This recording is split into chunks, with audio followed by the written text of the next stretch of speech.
Hello, എല്ലാവർക്കും കേരള ടെസ്റ്റിലേക്ക് സ്വാഗതം. അപ്പം ഇന്ന് നമ്മൾ ഉണ്ടാക്കാൻ പോകുന്നത് ഒരു അച്ചപ്പമാണ്, നാടൻ അച്ചപ്പം. അരി അരിച്ചുണ്ടാക്കുന്ന അച്ചപ്പമാണ് ഇന്ന് കാണിക്കാൻ പോകണം. അപ്പോൾ അതിനുവേണ്ടി അരി നമുക്ക് അരയ്ക്കണം. അതിനകത്ത് കുറേ സാധനങ്ങൾ, വെള്ളം ചേർക്കാതെ വേണം അരി അരയ്ക്കാൻ. അപ്പോൾ അതിന് വേണ്ട സാധനങ്ങൾ എന്തൊക്കെയാണെന്ന് വെച്ചാൽ, ഞാനൊരു 3/4 കിലോയോളം പച്ചരി വെള്ളത്തിലിട്ട് വെച്ചിട്ടുണ്ട്. 2 മുട്ടയുണ്ട്, പഞ്ചസാരയുണ്ട്, മൈദയുണ്ട്, തേങ്ങാപ്പാലുണ്ട്, എള്ളുണ്ട്, ഉപ്പുണ്ട്. ഇനി വറുക്കാനുള്ള എണ്ണയും വേണം. അപ്പോൾ തേങ്ങാപ്പാലും മുട്ടയൊക്കെ ചേർത്ത് വേണം നമുക്ക് ഈ അരി അരച്ചെടുക്കാൻ. ഇനി നമുക്ക് അരി എല്ലാം അരച്ച് കഴിഞ്ഞിട്ട് കാണാം അടുത്ത എങ്ങനെയാണ്. നമ്മൾ 3/4 കിലോ അരി, 2 കോഴിമുട്ട, 400 ml തേങ്ങാപ്പാല്, പിന്നെ 50 ഗ്രാമോളം മൈദ എടുത്തിട്ടുണ്ട്. പഞ്ചസാര ആവശ്യത്തിന് ഉപ്പ്, പഞ്ചസാര ഓരോരുത്തരുടെ ഇഷ്ടം അനുസരിച്ച് ചേർക്കുക. പിന്നെ 1.5 ടീസ്പൂണ് എള്ളും ചേർത്തിട്ടുണ്ട്. അപ്പം വെള്ളമില്ലാതെ തരിയില്ലാതെ അരച്ചെടുക്കണം. നമ്മൾ അരച്ചെടുത്ത തേങ്ങാപ്പാലും മുട്ടയൊക്കെ ചേർത്താണ് ഇത് അരച്ചെടുത്തിരിക്കുന്നത്. അപ്പോൾ ഇനി എണ്ണ പാത്രം നല്ല ചീനച്ചട്ടി, പിന്നെ ഇരുമ്പിൻ്റെ ചീനച്ചട്ടി ആയിരിക്കും ഒന്നുകൂടെ നല്ലത്. അത് ഫുള്ള് നല്ല ചൂടിലിടുക. ചട്ടി ചൂടായി കഴിയുമ്പോൾ മീഡിയത്തിലോട്ട് ആക്കുക. എണ്ണ ചൂടാകാനായിട്ട് വെച്ചിട്ടുണ്ട്. അച്ചും അതിൻ്റെ കൂട്ടത്തിൽ എണ്ണയ്ക്കകത്ത് ഇട്ടിട്ടുണ്ട്. അപ്പോൾ അച്ച് നല്ലോണക്ക് എണ്ണയെ കിടന്ന് ചൂടായിട്ടുണ്ട്. ഇനി ഇത് നമുക്ക് മാവിലിട്ട് മുക്കാം. ഇതിൻ്റെ പകുതി മുക്കാൽ കണ്ടേ മുക്കാവുള്ളൂ.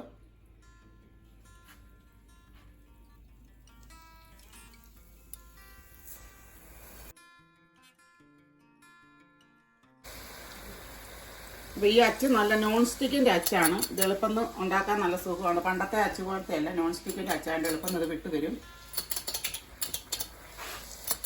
കണ്ടല്ലോ, അതിനകത്ത് കിടക്കുന്നുണ്ടോ? ഞാൻ അടുത്തത് മുക്കാൻ പോകുന്നു അറിയാം. അപ്പോൾ അച്ച് നല്ലോണക്ക് ചൂടായാലേ ഇതിലോട്ട് പിടിക്കത്തുള്ളൂ. ഒരു 3/4 വരെ മുക്കിയാൽ മതി. ഒത്തിരി മുക്കി കഴിഞ്ഞാൽ വിട്ട് വരത്തില്ല.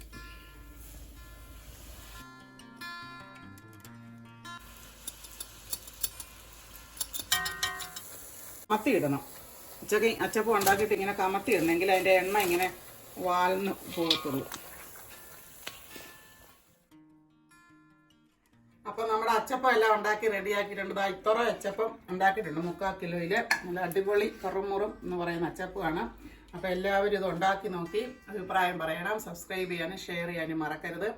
അപ്പം നമ്മളിതൊന്ന് തിന്നു നോക്കാം ഇതെങ്ങനെയാണെന്ന്. തിന്നു നോക്കി വെച്ചാൽ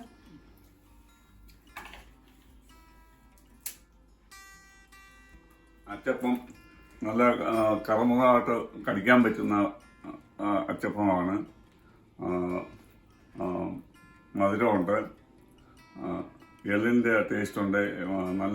നല്ല ടേസ്റ്റുള്ള അച്ചപ്പമാണ്. നിങ്ങളെല്ലാവരും ഇത് ഉണ്ടാക്കി കഴിക്കണം.